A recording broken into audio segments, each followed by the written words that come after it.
2025चा नवरात्री ह्या वर्षी 10 दिवसांचा घेऊन आला होता. नित्यनियमाने सुरुवात झाली आणि सगळ्या गोष्टींचा आरंभ झाला. नमस्कार, मी सोनाली तुमचं स्वागत करत आहे आजच्या ब्लॉगमध्ये. आता नवरात्र सुरू झाल्यानंतर सगळ्या गोष्टी बारीकीने मी दरवर्षी करत असते.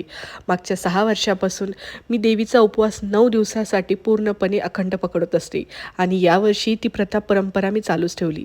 सगळ्या गोष्टी मी इतक्या मनोभावेने करते. एक वेळेस माझा ब्लॉग नाही आला तरी चालतो, पण मी सगळ्या गोष्टी या 9 दिवसाच्या मी नेहमीप्रमाणे करत असते. कारण की या नवरात्राला मी देवीचा उत्साहच मानते आणि तो आमच्या वाटेला आला याचा मी नशीबच मानते. त्याप्रमाणेच देवांचे वस्त्रही कशा प्रकारे मी तयार केले मी सांगितले होते. त्यामुळे 9 दिवसाच्या वस्त्राप्रमाणे या नवरात्रामध्ये मी खास जरीच्या काठांचे वस्त्र मी तयार करत असते आणि यावर्षी तेच केले. 9 दिवसाचे 9 रंग, 9 उत्साह, 9 परंपरा आणि या सगळ्यासोबतच मी या सगळ्या परंपरा 9 दिवसाला पूर्णपणे केल्या. 9 माळी. परंतु यावर्षीचा दसरा म्हणजेच यावर्षीचं नवरात्र होतं पूर्णपणे 10 दिवसासाठी आणि तेही आम्ही मनोभावानेच करत होते. आता दिवसभराचे दगदग सगळे असल्यामुळे गरबाचा प्रोग्राम आमच्या सोसायटीत व्हायचा, पण आम्हाला जाण्यासाठी थोडासाच क्वचितच वेळ भेटायचा. पण घरामध्ये गरबा हा चांगला जोराप्रमाणात चालायचा.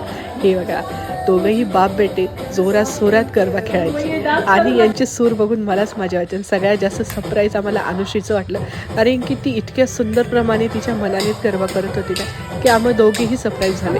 आणि तिची तर वेग बघताच खरंच आम्हाला असं वाटलं की हिला एकदम सगळ्या प्रॉपर स्टेप यायला लागले. आता नेक्स्ट वर्षीपासून ती नक्कीच गरबामध्ये तिचं स्वतःच जात जाईल.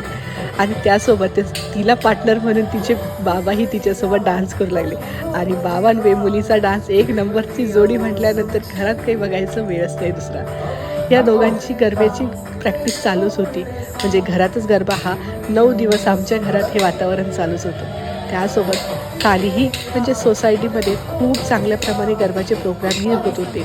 पण ऑफिसचं शेड्यूल आणि सगळ्या घराच्या डेली रुटीनमुळे आमचं काही जास्त वेळ मॅनेज होत नव्हतं. तरी पण जसं होईल तसं मनोभावेने आम्ही सगळ्या गोष्टी करत होतो.